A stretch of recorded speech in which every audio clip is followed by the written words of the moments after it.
আমার দ্বাদশের প্রিয় ছাত্রছাত্রীরা, আজকে আমরা একটা কবিতা পড়াবো। কবিতার নাম হচ্ছে রূপনারায়ণের কূলে। কবিতাটি রবীন্দ্রনাথ ঠাকুরের রচনা। এই কবিতাটি রচনাকাল 1941। সুতরাং তোমরা এ থেকে বুঝতে পারছো যে কবিতাটি একেবারে কবির শেষ দিকে গিয়ে লেখা। কবির শেষ দিকে গিয়ে লেখা, অর্থাৎ তিনি মৃত্যুর কয়েক মাস আগে তিনি এই কবিতাটি লিখেছেন। কারণ এই কবিতাটির বিষয়বস্তুটা হচ্ছে যে কবি তিনি জীবনকে একদম শৈশবকাল থেকে মৃত্যুর আগ দিন পর্যন্ত দেখেছেন যে জীবন কিন্তু আমাদের স্বপ্ন দিয়ে ঘেরা নয়। এ পৃথিবী খুবই বৈচিত্র্যপূর্ণ, রূপ সৌন্দর্যে ভরা। তাই এই জগৎ যে একেবারে প্রকৃত বাস্তব এবং সেই বাস্তব একেবারে সত্য দিয়ে ঘেরা, আর সত্য অত্যন্ত কঠিন। সহজ সত্যকে মানার ক্ষমতা আমাদের সকলের নেই। সত্য দিয়ে জীবনকে উপলব্ধি করতে হয়, কারণ জীবনে সুখ দুঃখ বঞ্চনা যতই কিছু আসুক না কেন তা অতি নির্মম সত্য। এই সত্য কিন্তু কখনো যিনি বা যে মেনে নিতে পারে তা কিন্তু কখনো বঞ্চনা করে না। কবি এই কঠিন সত্যকেই তিনি ভালোবেসেছিলেন একেবারে সারা জীবন ধরে। তাই আমি কবিতাটি একটু পড়ে পড়ে বোঝাই। রূপনারায়ণ কবিতাটার নাম। তার রূপনারায়ণটা বলতে আমরা যেটা বুঝি, রূপনারায়ণ একটা সাধারণত একটা নদীর নাম। এই নদীটি ছোটনাগপুরের মালভূমি থেকে উৎপন্ন হয়েছে, একেবারে বাঁকুড়া জেলার মধ্য দিয়ে প্রবাহিত হয়েছে। তখন এর নাম ছিল দ্বারকেশ্বর। এই নদীটি পরবর্তীকালে ঘাটালের কাছে এসে মিশে যায় শিলাই নদীতে। ঠিক আছে, শিলাই তখন তার নাম হয়ে যায় শিলাই নদীর ওখানে গিয়ে সে মিশে যায় শিলাইয়ের নামে। পরে আবার সেটি হুগলি নদীতে পড়েছে। কিন্তু তাহলে কবি এই কবিতার নাম একটা নদীর নাম দিয়ে কেন রাখলেন? রূপনারায়ণী বা কেন রাখলেন? আর এই নদীটার সাথে জীবনের কি মিল রয়েছে? আসলে কবি রূপনারায়ণ বলতে প্রকৃত অর্থে কিন্তু যেটা বলেছেন যে আমরাও কিন্তু সবাই একটা নদীর এপারে বসবাস করি। রূপনারায়ণ যেরকম রূপ সৌন্দর্যের পূর্ণ একটা পার্থিব জগৎ, একটা নদী যেরকম তার রূপ সৌন্দর্য রয়েছে, তেমনি কবিও মনে করেন যে আমাদের জীবনটাও, এই মানব জীবনটাও অত্যন্ত রূপ সৌন্দর্যে পরিপূর্ণ। আমরা এই পৃথিবীতে আসি, সমস্ত রূপ সৌন্দর্য উপভোগ করি, তারপর কিন্তু একদিন যা যা ভোগ করি সবই কিন্তু আমাদের মিটিয়ে দিয়ে, চুকিয়ে দিয়ে, হিসেব লেনা দেনা সব কিছু মিটিয়ে দিয়ে আমাদের চলে যেতে হয়। কারণ মৃত্যুই একমাত্র এমন একটি বিষয় যা আমরা সারা জীবন ভোগ করি এবং মৃত্যুর মধ্য দিয়েই তা পরিশোধ করতে হয়। তাহলে বুঝতে পারলে তোমরা কবিতাটির নাম কেন রূপনারায়ণ। কবির জীবন সায়ান্নে রচিত, একেবারে শেষ দিকে বুঝতে পারছো তার এক দার্শনিকতার প্রকাশ পেয়েছে। রূপনারায়ণের কূলে জেগে উঠিলাম, জানিলাম এ জগৎ স্বপ্ন নয়। কবি সারা জীবন তিনি প্রচুর কিছু দেখেছেন, তাই শেষ দিকে তার মনে হয়েছে যে এই জগৎ কিন্তু একেবারে স্বপ্ন নয়। রক্তের অক্ষরে চিনিলাম আপনার রূপ।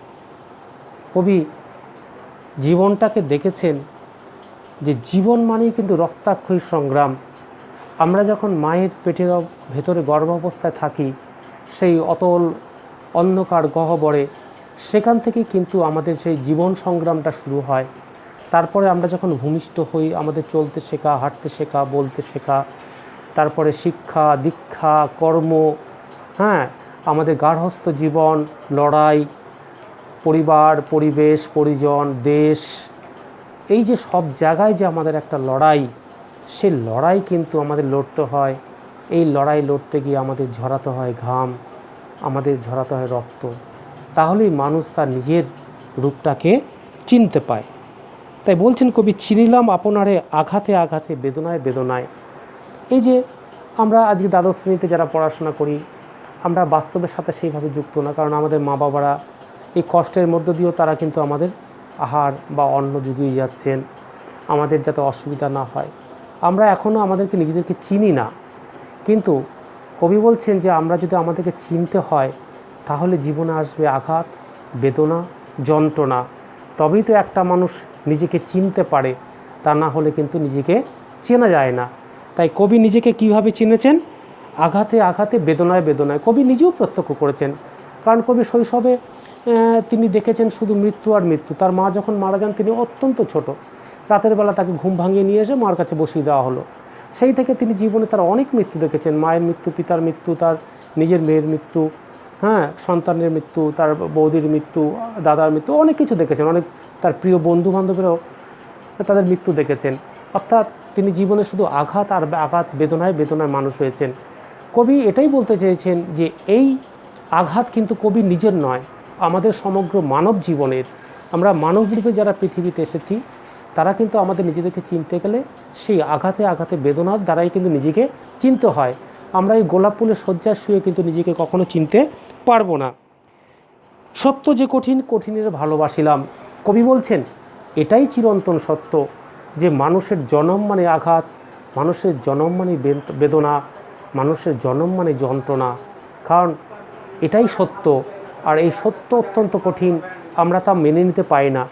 যারা আমরা মেনে নিতে পারি না তারা আমরা খুব অল্পতে ভেঙে পড়ি, অল্পতে আঘাতপ্রাপ্ত হই।